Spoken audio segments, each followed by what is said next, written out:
Yon, what's up mga kamamaw? So ngayon pag-uusapan natin yung dalawang pinakamalalaking probinsya dito sa Western Canada, which is yung Alberta and Saskatchewan.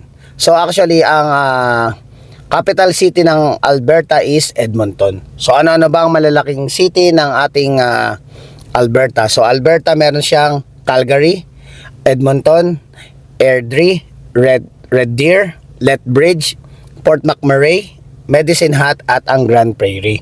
So ayun, yun yung mga malalaking city na meron ang ating Alberta. So ang Saskatchewan naman ay meron ng Saskatoon, Regina, Swift Current, Yorkton, Prince Albert and North Battleford. So ayan mga kamamo yung mga city na meron tayo sa Saskatchewan. So ngayon minsan napapag-usapan natin saan ba mas magandang mamuhay, lalo na yung mga taong papunta pa lang dito sa Canada. So syempre bago pa sila pumunta, lalo na yung karamihan ng iba is nagre-research na sila, nagtitingin-tingin na sila kung saan ba mas magiging komportable sila kung sakaling pumunta sila dito sa Canada. So mga kamamo, ay papaliwanag natin kung ano ba yung mga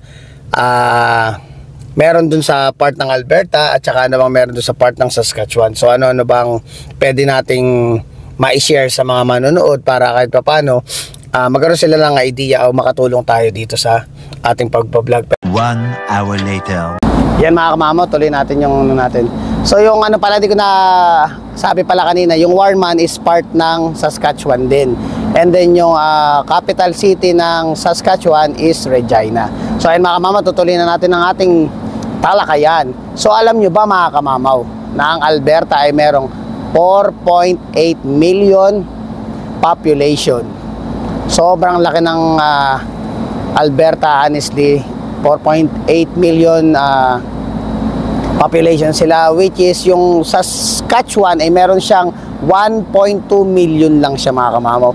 So titingnan mo yung difference nung Saskatchewan tsaka nung Regina ay ng Alberta is almost times 3 ng population na meron sila. So very crowded sila other dun sa Saskatchewan. So ano pa bang ating maisasabi about dun sa dalawang probinsya ngayon? Tsaka ano pa pala mga kamamaw, hindi nyo ba alam mga kamamaw na ang Calgary ay may population din na 1.3 million. So mga kamamaw, mas marami pa ang tao sa Calgary kesa sa buong Saskatchewan.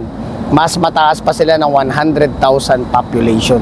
Yun mga kamamaw, nabibigay nating idea sa inyo na ganun palang konti ang tao sa Saskatchewan, kaya pala parang parang sinasabi nila ang bilis magkaroon ng papel, ang bilis, pwede rin kasing inang ano natin mga kamama, pwedeng kaya mas madaling makakuha ng papel dito sa Saskatchewan kasi kinakailangan ng Saskatchewan ng mga tao o mga trabahador dito, kaya mas madali sila nabibigyan ng pagkakataon magkaroon o makapag-apply ng kanilang permanent residency mga kamamaw. Yun, di ba?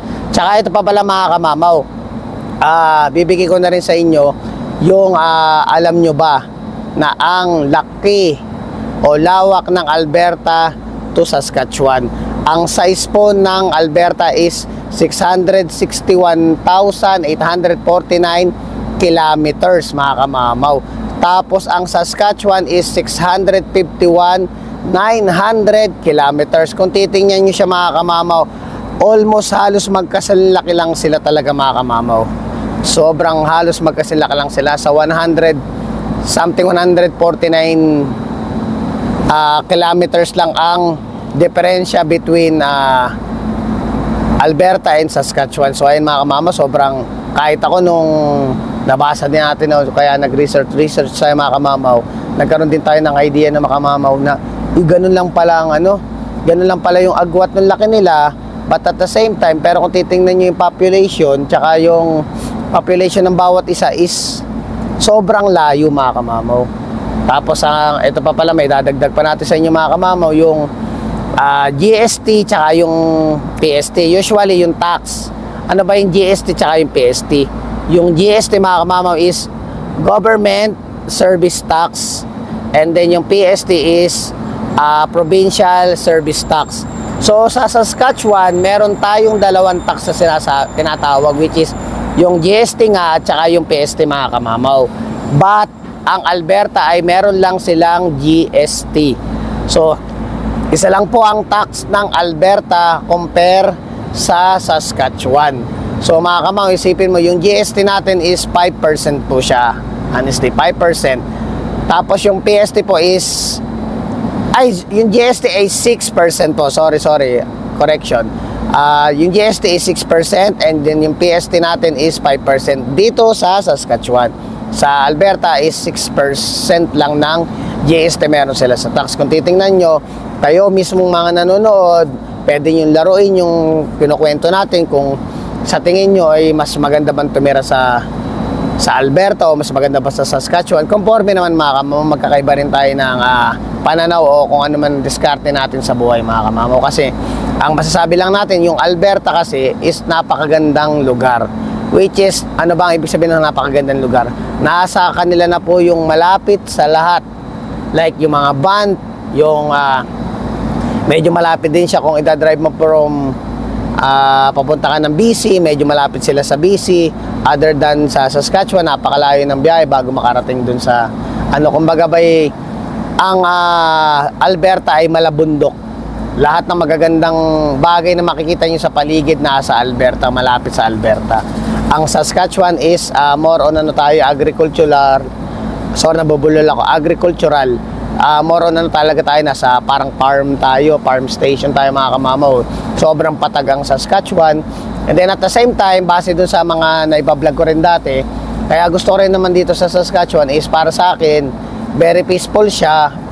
Tsaka talaga, kumbaga para sa akin mas makakatipid ako or makakaipon ako ng mas maayos kaysa sa Alberta kasi nga, sabi nga natin magaganda yung pwedeng puntahan o maraming mapupuntahan sa Alberta. Yun ang pinagkaanoan natin ng mga kamamaw. Kaya kayo din, laruin nyo rin kasi katulad niya, sinabi ko yung sa GST, tapos yung PST meron ng Saskatchewan, ang GST meron ng Alberta. Ilang tax na meron ng Alberta. At the same time, yung population ng Alberta is sobrang laki, sobrang dami. And then, kumbaga siguro sa trabaho naman, based doon sa pag-usap sa trabaho, based sa sa akin, feeling ko lang sa akin, mas madali ka makahanap ng trabaho dito sa Saskatchewan other than sa Alberta. Dahil talagang sobrang crowded na rin sila. Talagang marami ng tao. Tsaka di katulad dito, talagang kailangan namin ng tao. Kumbaga sa Saskatchewan, kailangan nila ng tao trabahador para mas mapalago pa nila yung kung ano man ang meron dito sa Saskatchewan na yun mga kamamaw. So ayun mga kamamaw, ang dami nating nabigay ko sa inyo mga impormasyon. So ayun mga kamamaw, ngayon muna, tutuloy natin mamaya yung vlog natin at ako'y kakain muna. See you later mga kamamaw.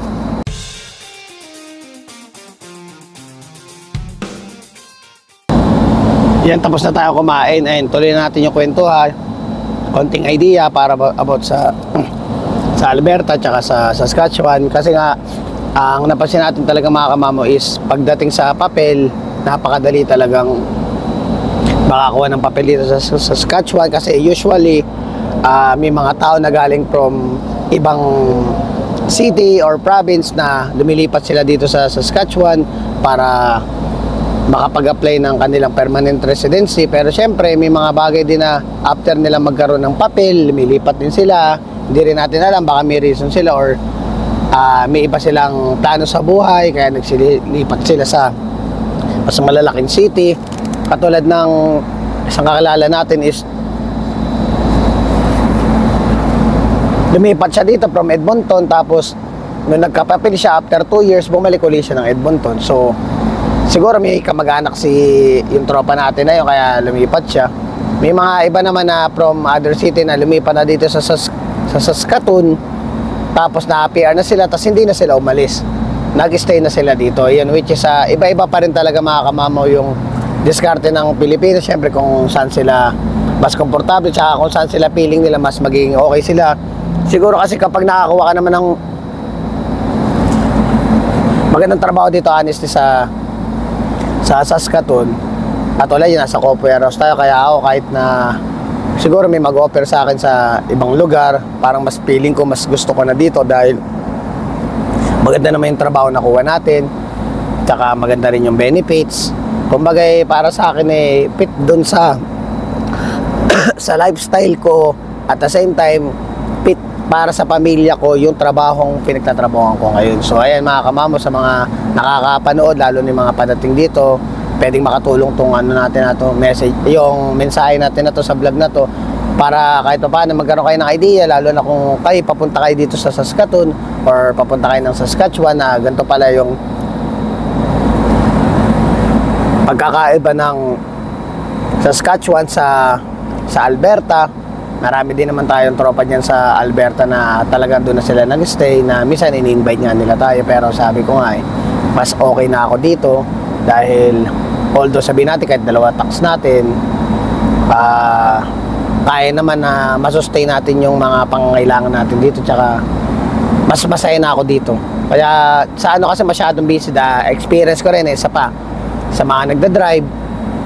Nag-drive na tayo sa Calgary, makikita mo yung difference mga kamamaw, na nagda-drive ka dito sa Saskatoon tapos biglang mapupunta ka sa mga big city like yung Calgary. Sobrang busy mga kamamaw, napaka-busy ng kalsada, na usual meron silang parang madalas traffic din sila. Na-experience ko rin matraffic ako nung nagpunta kami nung summertime. Sobrang daming sasakyan, tsaka sobrang bibilis talaga. Dito chill lang, like for example pag pumasok ako from bahay to work, parang mga around 10 minutes lang nandito na ako sa trabaho. Ganun siya kabilis, tsaka para bang napaka tag dito, para sa akin napakalapit ng mga bagay-bagay dito, na pag may gusto kang puntahan sa isang lugar na mag-grocery ka, ganun kalapit lang, lang. Sa Calgary, sobrang talagang kumakain ka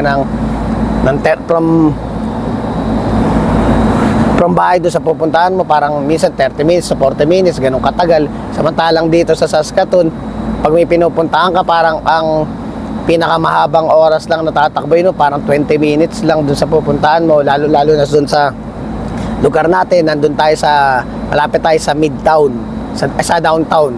So nandun tayo sa gitna. So lahat ng pupuntahan ko, ganun lang siya kabibilis, na 10 to 15 minutes nandun na tayo sa pupuntahan natin. Sobrang maganda yung pwesto namin. Kaya lang ang naanuhan lang natin mga kamamo talaga sa pwesto natin, nandun tayo sa lugar na maraming tinatawag nila bang mga native, yung mga Canadian na tinatawag nila, na medyo syempre hindi natin maiwasan na may mga magugulo, may mga makukulit. Pero ano naman sila, honestly mga kamamaw, compare doon sa Philippines, ito hindi ko minamalit yung Pilipinas kumbaga sinabi ko lang yung pakiramdam, sariling opinion lang natin mga kamamaw. Yung pakiramdam ko na parang lumabas ka, mag-cellphone ka, parang walang hablot ng cellphone mo, walang mga ago ng cellphone mo, walang parang yung masasabi natin na sobrang nung kabataan natin, pag nadayo ka sa kabilang kanto is parang biglang may bubugbog na lang sa'yo. Dito wala, medyo siya yung kumbaga yung crime, hindi siya ganun na parang mape-pressure ka o makakaramdam ka ng takot pag nagpupunta ka kahit saan lugar dito, dahil sobrang tahimik at maayos ang dito sa Canada. Dahil ang kagandahan man nandito, yung mga police nakaabang din sila, nakaikot sila sa iba't ibang lugar na pwede nilang binabantayan talaga nila. Tapos anytime pag tumawag ka ng police, may re-responde agad sa'yo, like na-experience natin nung nabasagan tayo ng sasakyan dati sa may bahay. Pinark natin yung sasakyan natin sa harapan ng bahay natin, so hindi tayo komportableng makakatulog or matulog habang alam natin ang sasakyan natin ay basag. Tumawag lang ako ng police, tapos anytime like 5 to 10 minutes after nung tumawag sa akin yung police, sabi niya, sige matulog ka na, magpahinga ka na, ako na bahala sa sasakyan mo. Pero mo isipin mo, the whole night babantayan nila yung sasakyan mo dahil nga basag. So maraming ganun tsaka yung ambulansya, pag talagang merong mga insidente o aksidente sa labas, right away responde talaga sila, pagpupuntahan agad sila. Ganun din kaganda talaga dito sa yung pamamalakad ba. Pero syempre hindi naman natin masasabi lahat ng pamamalakad maganda dito. Meron ding mga negative side din ng mga ng mga sitwasyon na nangyayari dito, na hindi naman sa lahat ng oras ipapabor sa'yo. Minsan may mga bagay na kailangan mo ring mag-adjust, dahil syempre hindi naman talaga tayo dito, sumunod din tayo sa rules. Ganun lang naman. Ang mahalaga is kung talagang susunod ka sa rules, at the same time makikibagay ka o makikisama ka sa mga tao dito, hindi ka mahihirapang mamuhay dito sa Saskatchewan man o sa Alberta siguro mga kamamo. Basta kahit saan naman lugar dyan, basta ang mahalaga, magkakaroon ka ng magandang kinabukasan pag dito mo nyo na-try na mag-stay dito sa Canada. So sana lahat ng mga nakakapanood dito is parang makatulong tong video to. Sana kung nagustuhan nyo, pakilike na lang po ng ating video, and then kung may mga tanong kayo or mga gusto nyo i-comment nyo na lang din sa comment box natin mga kamamo. So hanggang dito na lang ang vlog. Please don't forget to like, share, subscribe, and hit the notification bell for more updates on my video. See you mga kamamo.